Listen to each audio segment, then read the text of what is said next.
Naku po. Yung totoo, inuubo ka. Inuubo ka yung totoo. Tanongin mo nga. Ah, hindi! Joke lang pala yun. Ang galing siya makipag-usap. Ano? Ah, hindi pala siya inuubo! Sabi mo, inuubo ka. Sabi mo, sabi mo. Tapos hindi pala. Ang bait naman. Nagsasabi ng totoo ang bebe.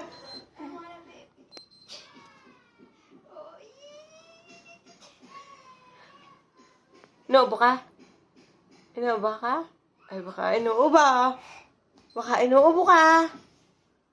Inuubo yan. Ay, baka nga. Naku, mawiwiwiw. Kasi ko, sabi ng doktor dyan, hindi naman po inuubo ang baby. Sabi yan, aba, sabi ng doktor, galit na tawin. Aba, bebe, baka hindi ka mapauwi. Baka